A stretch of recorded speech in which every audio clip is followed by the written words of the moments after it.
인사 한번 나누세요. 서로. 반갑습니다. 날씨가 많이 추워졌죠? 스카이프로 두실 분 다 들으셨어요? 잠깐 기도하고 말씀 나눕니다. 주님, 말씀을 들고 주님 앞에 섭니다. 주님 앞에 무릎을 꿇습니다. 이 말씀이 정말 이 시대, 이 장소에서 우리 공동체, 우리 모두에게 주는 말씀으로 우리 모든 성도님들 아멘으로 받게 하옵소서. 축복하옵고 예수 그리스도의 이름으로 기도하옵나이다. 아멘. 오늘 말씀 우리 신혜자매님께서 사회 보시면서 말씀을 아까 봉독하셨는데 어때요? 이 말씀을 읽으시면서 같이 이렇게 동참하시면서 어떤 생각이 들으셨어요? 무슨 그림이 그려지시나요? 생각 없이 읽으셨나? 글쎄요. 오늘 좀 특이한, 오늘 제가 말씀 전하는 이 설교는 좀 특이한 형식을 취하고자 합니다. 오늘 우리 공동체에 주시는 에스겔서 37장 15절에서 19절의 말씀은 제가 우리 성도님들에게 과제로 드리겠습니다. 과제. 계속해서 묵상해 보세요. 이게 도대체 무슨 말씀인가요? 이 시대에 우리 교회에 주신 말씀으로서 이게 무슨 말씀인가? 간략하게 제가 설명을 드리면 에스겔 선지자에게 하나님께서 환상으로 뭔가를 보여주시는데 여러분 그 마른 뼈들이 살아나는 그 환상 아시죠? 마른 뼈들이 살아나는 환상 보여주신 그 다음에 직후에 보여주신 환상이 바로 이거예요. 어떤 환상이에요? 막대기가 2개가 하나가 되죠.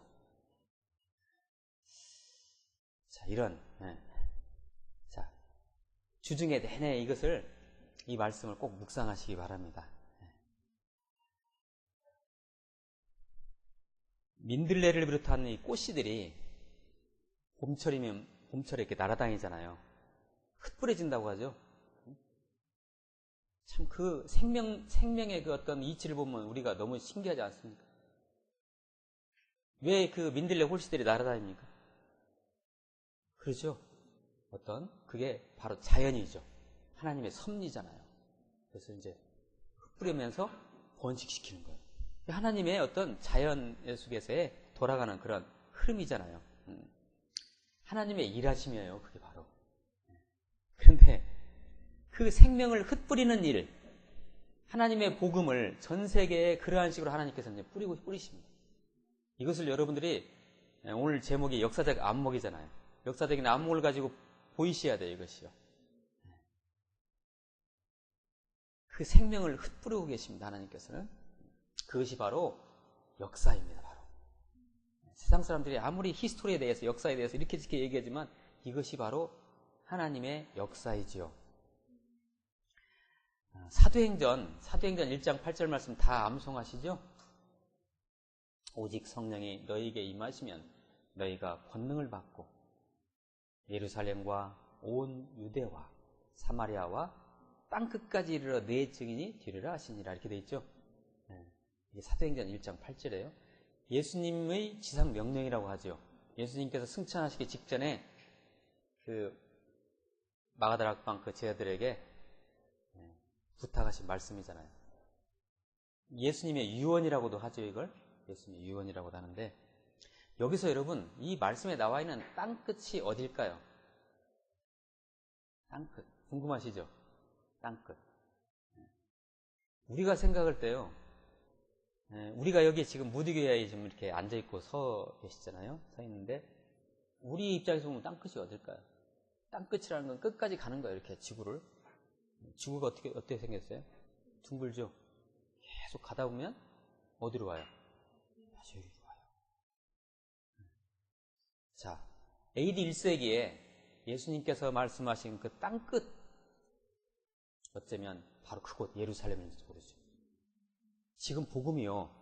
예루살렘에서 출발한 복음이 더 정확히는 베들레헴에서 출발했죠. 우리 예수님이 베들레헴에서 탄생하셨으니까. 베들레헴에서 출발한 하나님의 그 복음이 생명의 복음이 이제 계속 움직이죠. 마치 민들레 홀씨가 날아다니듯이 계속 움직여서 지구를 돌고 있잖아요. 이것이 보이십니까? 네. 보이셔야 돼요. 자, 그렇다 보면은 땅끝은 바로 예루살렘 그 땅이에요. 지금 여러분 예루살렘 그 땅이, 유대인들이 있는 그 땅이 복음이 있어요, 없어요? 없어요. 마지막에 그 유대인들이, 진짜 그 유대인들이 그들에게 복음이 들어가면 이제 예수님 재림오실지 모르죠. 우리는 그렇게 해석들을 많이 합니다. 그래서 땅끝이 바로 예루살렘이다, 유대인들이다, 이렇게 얘기합니다.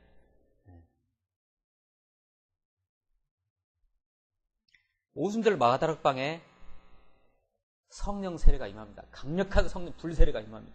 그들에게 성령이 임하고 나니까, 이 여름 춥겠죠? 추우면 이따 닫으세요, 다시.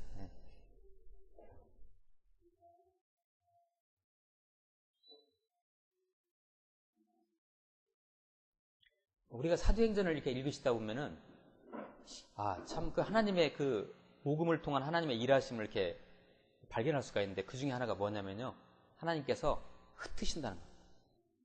흩으셔요. 민족을 흩으시고 복음을 가진 자들을, 복음을 받은 자들을 흩으신다는 거죠. 오순절 마다락방에 성령이 임합니다. 그들이 성령을 받고 그 불이 임하니까요, 그냥 견디들 못해가지고 그 불을 갖다 풀로 어디를 갑니까? 밖으로 나가서 누구를 전합니까? 예수를 전하죠. 예수를 전하죠. 그러면서 초대교회, 초대 예루살렘 교회가 만들어지지 않습니까? 그런데 잘 나가던 예루살렘 교회, 여러분 다 아시죠? 서로 막 떡을 떼며 교제 나누고 막 자기 물건이 누구 거예요? 내 것이 아닌 거예요. 은혜가 임하니까, 성령이 임하니까. 초대교회는 그랬어요. 구제가 있고 말이죠. 서로 도와주고, 사랑하고. 그런 잘 나가던 예루살렘 교회가 갑자기 위기를 맞이합니다. 그것이 뭐였냐면 스데반 집사님의 순교죠. 그걸로 말미암아 그 교회가 흩어집니다. 그렇죠? 이게 하나님 일하심이에요. 그러니까 복음이라는 것이 하나님의 생명의 복음이라는 것이, 예수 그리스도의 생명의 복음이 예루살렘에만 머물지 말고 전 세계로 흩어져야 하잖아요. 하나님께서 이것을 흩으시는 거예요. 하나님 일하심이에요. 그래서 첫째, 자, 우리 아까 사도행전 1장 8절 말씀에 예루살렘과, 이제 예루살렘에 복음이 임했죠. 온 유대와, 자, 그래서 유대 쪽으로 막 복음이 퍼져 나갑니다. 그리고 그 다음에 뭐예요? 사마리아. 여러분 6장 정도 되나요? 사도행전 5장 정도. 빌립 집사님이 어디를 들어갑니까? 사마리아 성에 들어갑니다. 그래서 그 사마리아 전 성이 복음화가 되고 그 성에 큰 기쁨이 있더라 그러죠. 말씀이 성취되잖아요, 이렇게. 그 다음에 땅끝이 남았죠. 이 땅끝의 복음을 위해서 하나님께서 한 인물을 택합니다. 바로 그 사람이 사도 바울입니다. 그 전에 물론 베드로를 택해가지고 고넬료, 로마의 백부장 고넬료에게 복음이 들어가죠. 베드로를 통해서. 실은 이게 땅끝이에요. 그때 당시에 AD 1세기의 땅끝이 어디냐면 로마였어요. 사도행전을 쓴 누가의 관점에서 볼 때 땅끝은 로마였어요. 로마 백부장에게 복음이 들어간 거예요. 고넬료에게. 누굴 통해서요? 베드로를 통해서. 근데 이것이 끝인 줄 알았더니 그것이 아니었어요. 엉뚱한 인물, 엉뚱한 인물이라는 표현이 어울리지 않지만 사도 바울을 하나님께서 딱 부르셔가지고, 그 예수를 핍박한 사도 바울을 부르셔가지고 완전히 역전시키셔가지고 그를 통해서 복음을 민들레 홀씨 날아가듯이 확산시킵니다. 사도 바울이 항상 마음에 품었던 사도 바울의 1차 땅끝은 첫 번째가 로마였고 마지막 땅끝이 서바나였어요. 스페인이었죠. 이것이 다 성취되죠. 복음으로. 그죠? 사도 바울이 말끝마다 하는 얘기가 뭐였냐면 내가 로마도 와야 하리니 그랬어요. 그리고 사도 바울은 죄인 신분으로, 착고에 차가지고 죄인 신분으로 로마 가지 않습니까? 그 사도 바울이 로마에 들어가서 그 로마에 복음이 들어가기 시작했어요. 그 로마가 복음화가 되죠. AD 313년 이후에 로마가 하나님 나라가 됐어요. 거기서 끝난 것이 아니죠. 이 복음이 계속해서 서쪽으로 복음의 서진, 기억하세요? 복음의 서진, 서쪽으로 갑니다. 그래서 어디로 가냐면 사도 바울이 생각했던 땅끝인 2차 땅끝인 서바나, 스페인으로 갑니다. 여러분, 로마가 세계를 지배했었죠. 그런 상태에서 로마가 복음화되고 로마가 기독교 나라가 되니까 로마를 통해서 뭐가 퍼져요? 복음이 퍼지는 거예요. 이게 하나님의 방법이에요. 그 다음에 스페인에게 복음이 들어갔어요. 스페인이라는 나라에. 스페인이라는 나라가 어떤 나라였어요? 무저감대 기억나세요? 예? 그래가지고 이 무저감대를 가지고 전 세계를 누비면서 세계를 정복하고 다녔어요. 스페인이. 지금 저 남미 있죠? 남미 다 스페인령이잖아요. 거의 다. 예. 그래서 복음이 스페인을 통해서 확산되기 시작해요. 그러면서 전 유럽으로 복음이 퍼지고 그 다음에 드디어 영국으로 그 복음이 갑니다. 자, 복음의 서진. 영국으로 갑니다. 영국이 복음화가 됐죠. 영국의 그 웰링턴 장군인가요? 넬슨 제독인가? 넬슨 제독이 그 유명한 스페인의 무저감대를 물리칩니다. 해산전쟁에. 그래서 전 세계의 헤게모니를 영국이 가져오죠. 영국의 별명, 해가 지지 않는 나라. 전 세계가 다 영국 거였어요. 그러면서 영국 안에 있는 그 복음이, 예수의 생명의 십자가의 복음이 전 세계에 확산되기 시작합니다. 뭐 인도로 어디로 막 아프리카로 막 복음이 확산. 그 다음에 하나님의 복음의 확산이 거기서 머물렀습니까? 복음의 서진. 어디로 갑니까? 메이플라워를 타고 영국의 박해를 받던, 영국 성공회의 박해를 받던 그 기독교인들, 그 퓨리탄들, 청교도들이 메이플라워를 타고 미국으로 건너가지 않습니까? 17세기 초에. 그러면서 미국이 건설되지요. 미국이 그 복음을 가지고 미국이 건설됐는데 엄청난 부흥을 주시죠. 그 나라에 하나님께서. 거기서 머물렀습니까? 복음이 거기서 머무는 게 아니죠. 미국에 들어간 그 복음이 이제 어디로? 또 복음의 서진으로 인해가지고 일본으로 갔고, 우리 대한민국으로 갔고, 이제 그것이 건너서 어디로 가고 있어요? 중국으로 건너갔지 않습니까? 지금은요, 중국이 전 세계적으로 크리스찬 숫자가 제일 많은 나라예요. 놀랍지 않습니까, 이게? 불과 얼마 전만 해도 중국은요, 복음이 없는 나라였어요. 이 일을 누가 했냐면 우리 대한민국이라는 나라가 했어요. 대한민국에 들어온 이 복음이 그쪽으로 중국 선교에서 얼마나 많이 나갔습니까? 이거 누가 하십니까, 이거? 여러분들이 이런 역사의 흐름을 보셔야 돼요. 역사가 지금 그렇게 돌아가고 있어요, 지금. 자, 그런데, 우리를 통해서 또 복음이 중국으로만 간 게 아니죠. 일본으로 갔고, 그 온누리교회의 러브 소나타, 일본으로 세게 갔죠. 그리고 몽골로 가죠. 우리 몽골도 다녀왔잖아요. 몽골로 갔고. 계속해서 복음이 서진, 계속 서쪽으로 가고 있어요. 어디를 향해 가고 있을까요? 땅끝을 가고 있어요, 땅끝으로. 예루살렘에 가고 있는 거예요. 유대인이 이제 그들에게 복음이 들어가면 예수님 올지도 모르죠. 자, 그런데 문제는 중국까지 아주 힘차게 복음이 갔는데 그 다음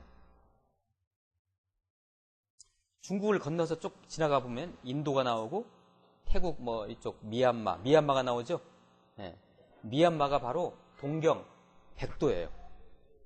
이 경도, 이게 유도고, 지구를 가를 때 이게 유도고 이게 경도죠. 동경 백도예요. 지금 거기에 지금 복음이 지금 딱 머물러 있어요. 계속 서진하다가.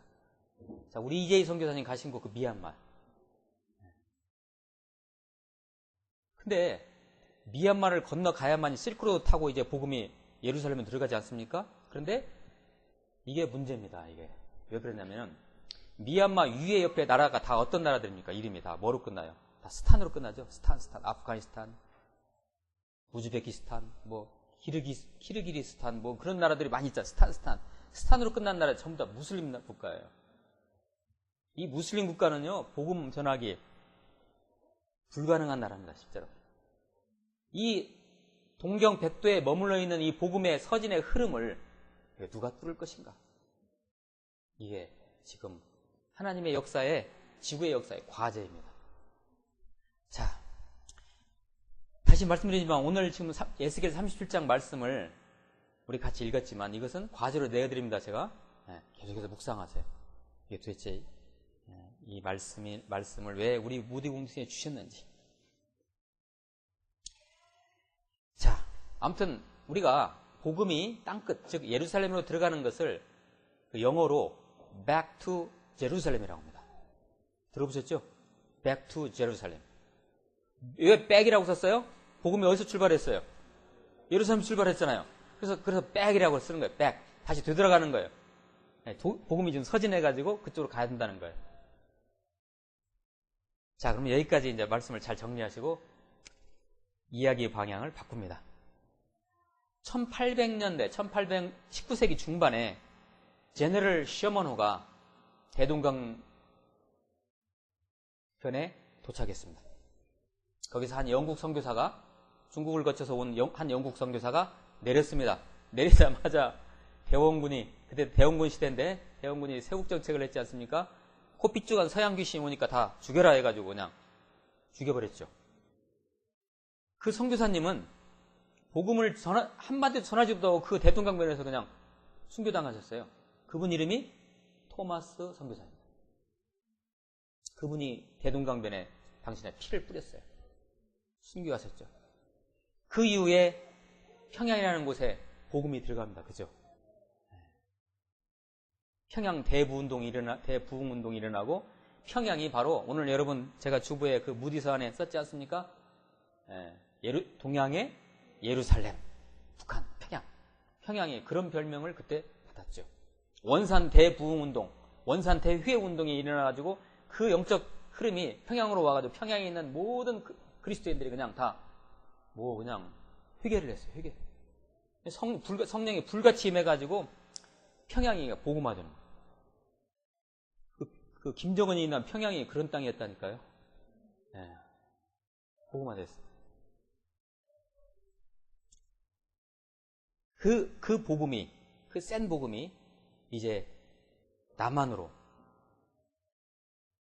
내려옵니다. 왜냐하면 김일성이가 초창기에는 그리스도인들을 핍박을 안 했어요.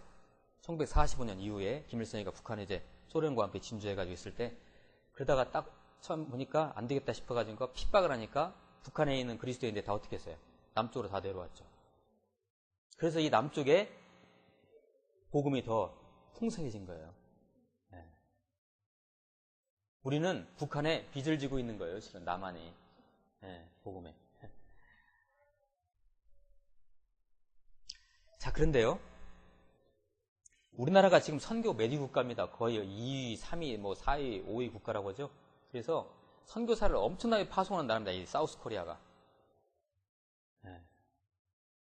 그런데 조금 전에 제가 사도행전을 말씀을 드리면서 하나님께서는 어떻게 하신다고요? 복음을 가진 자들을 한 곳에 머물게 하지 아니하시고 흩으신다겠죠? 네, 흩으신다겠어요.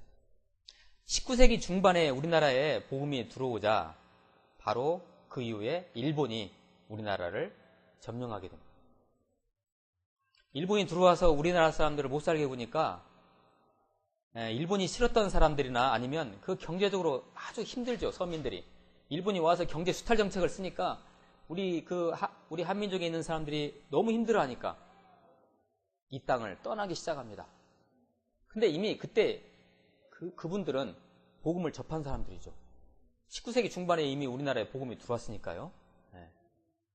20세기 초가 되면서 이들이 한국을 등지고 떠나기 시작합니다. 자, 첫 번째 디아스포라. 자, 한민족 디아스포라. 바로 사탕수수밭. 바로 하와이로 갑니다. 하와이.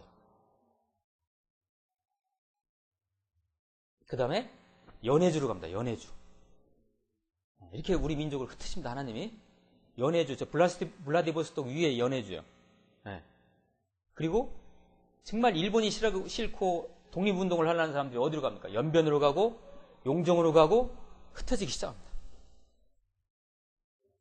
우리나라 역사를 볼 때는 일본이 수탈하기 때문에 도망가는 것이지만 그것이 아니라 하나님께서는 복음을 가진 자들을 전 세계로 흩으시는 거죠. 이런 역사적인 안목을 우리가 가지고 있습니다. 흩으시는 거죠. 특별히 연해주에 있는 그 우리 한민족, 그들을 까레스키아라고 합니다. 들어보셨어요?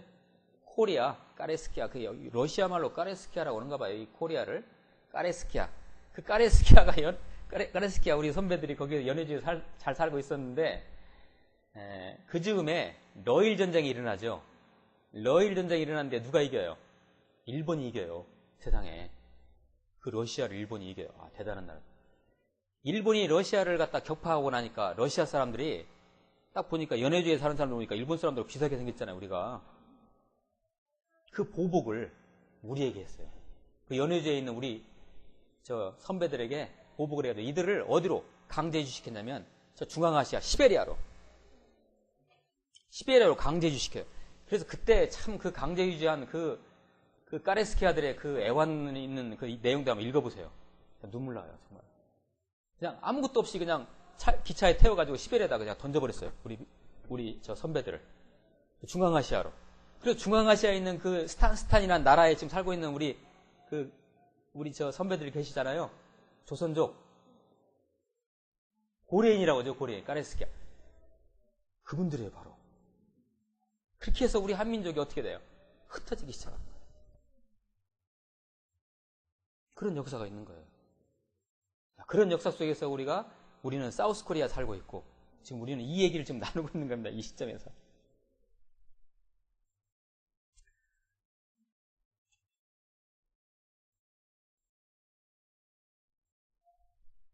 자, 아까 동경 백도에서, 미얀마 쪽이죠. 동경 백도에서 복음이 서진을 하다가 막혔다겠죠.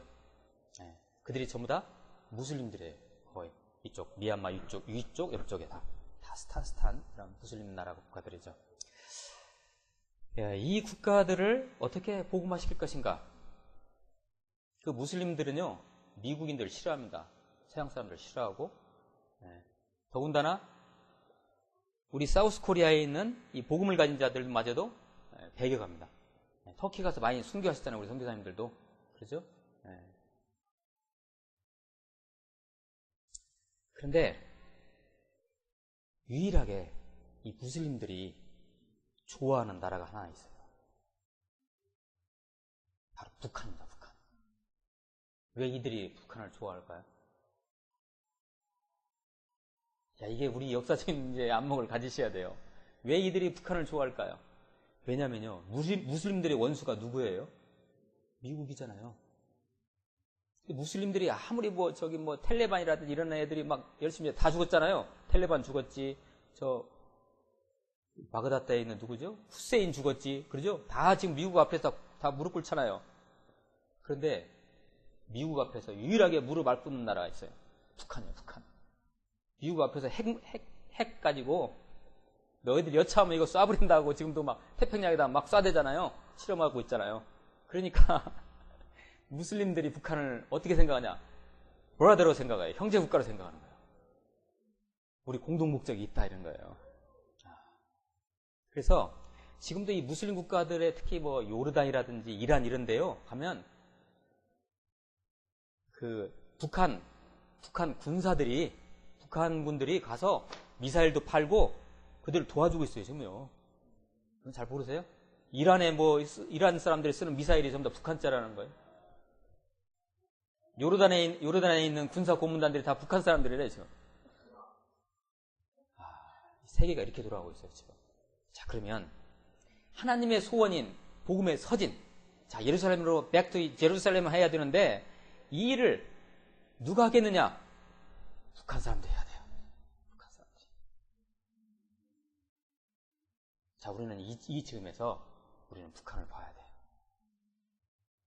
물론 그렇죠. 북한 사람들이 못 살고 우리 민족이고 그러니까 통일을 해야 되고 도와줘야 되지만 아니에요. 더 큰 하나님의 안목, 역사적 안목에서는 하나님의 일을 이루기 위해서 우리는 북한과 함께 해야 되고 북한을 도와줘야 돼요. 이것이 바로 선교입니다. 자, 오늘 말씀 에스겔 30장 말씀을 잘 묵상하시면서 기도해 주시기 바랍니다. 북한을 우리가 이렇게 바라봐야 됩니다. 단순히 그 영유아들이 지금 젖을 못 먹고 우유를 못 먹고 굶어 죽어가니까 아니 우리 주위에도 굶는 사람도 계시잖아요. 그런 관점이 아니에요. 좀 통일을 보는 시각, 이것이 그냥 경제적인 측면에서 머물지 마시고 인도적인 측면에서 그냥 머물지 마시고 이건 하나님의 복음의 서진 차원에서 좀 더 큰 안목에서 본다면 이건 우리가 반드시 이루어야 할 일이고요. 우리 무드교회가 적어도 2015년부터는 이 일에 관심을 갖고 우리가 일을 해야 됩니다. 물론 여러분이 그러시겠죠. 목사님, 저는 내 앞가림도 지금 못하고 있는데 무슨 북한 선교고 무슨 통일입니까? 글쎄요. 저도 실은 그러거든요. 저도 제 앞가림 못하고 있어요. 저도, 근데 이렇게 말씀드리기 참 죄송한데, 저도 선교헌금 많이 드리고 있지만, 막상 제 일도 못하고 있어요, 저는. 근데 이게 하나님이 일하시는 방법이라니까요. 내일 못 온다고, 내일부터 하고 하나님이라는 건, 그건 하나님 일이 아니에요. 그냥 내가 처한 상황에서 그냥 하나님의 인도 받는 것이 하나님이래요. 그러죠? 이런 말씀 들어보셨는지요? 내가 하나님 일을 할 때, 하나님께서는 내 일을 하신다. 들어보셨죠? 아마 여러분의 가정에 문제가 있고, 경제에 문제가 있고, 내 자녀의 문제가 있고, 내가 막 나를 골치 아프게 하는 문제가 있다. 그러실지라도요. 내가 하나님 일을 할 때, 하나님께서는 우리 가정에, 예수님께서는 우리 가정에 오셔가지고 내 대신에 설거지 해주십니다. 그런 하나님, 그런 멋진 하나님을 꼭 만나보시기를 축복합니다. 바로 이 일이 우리 아버지이신 하나님, 우리 예수님이 간절히 바라는 일이라면 여러분 열일 제쳐두고, 여러분 육신의 부모가 간절히 바라는 일이면 우리 열일 제쳐두고 하잖아요. 그러듯이 한번 관심을 가져주시길 바랍니다. 눈을 멀리 뜨세요. 아니, 눈을 멀리 뜨는 것도 아닙니다. 가까이 있는 우리 노스 코리아예요. 바로 우리 앞에 있어요. 이게 하나님의 일입니다. 이게 선교고 바로 이게 통일이고, 저들 우리 동포를 도와주고 세워주는 일이에요. 동시다발적인 일이에요. 이 말하자면 북한에 대한 이 모든 일들이. 그런데 이 일을 한국 정부가 지금 대관시하고 있고 한국 교회가 신경도 안 쓰고 있습니다. 이 귀중한 아주 중대한 이 일을. 만약에 계속해서 나라가, 한국 교회가 이 일을 무시하고 있다면 하나님께서 경고하십니다. 그때. 그러니까 너희들이 기도하고 회개하면서 저 땅을 놓고 선교적인 마인드를 가지고 가게 되면 하나님께서 도와주시겠지만, 그렇지 않고 멍하니 이렇게 지금처럼 있으면 하나님께서 어떻게 하십니까? 당신 일을 하십니다. 그냥. 그래서 우리가 일을 안 하니까 어떻게 해요? 일하게 하는 거예요. 여러분, 그것이요, 제가 참 말하기가 너무 참 무서운데, 그것이 여러분 전쟁일 수도 있어요. 전쟁이 일어나면 안 됩니다. 우리 교회가 회개하고 우리 정부가 회개해서 정말 북한 땅을 바라보면서 기도해야 돼요. 그리고 이제 끝으로 시간이 많이 갔네요. 원고 없이 이렇게 하면 시간이 많이. 그리고 우리 준혁이와 준호와 준하와 서원이와 온유에게 어떤 유산 남겨주실래요? 이 땅 반토막 된 나라 그대로 그냥 남겨주실래요? 바로 이런 마인드를 가지시고 북한을 바라보게 하시면서 같이 기도하시고 나아가시기를 바랍니다. 저 준혁이와 준호가, 준하가, 서원이와 온유가 앞으로 우리나라의 선교의 주역이고 통일의 주역. 얼마나 멋진 일입니까? 자, 이러한 역사적 시점에서 저와 여러분과 우리 무디교회가 있습니다. 어떻게 하실래요? 우리 준비하십시다. 2015년을 향해서 화이팅! 기도합니다.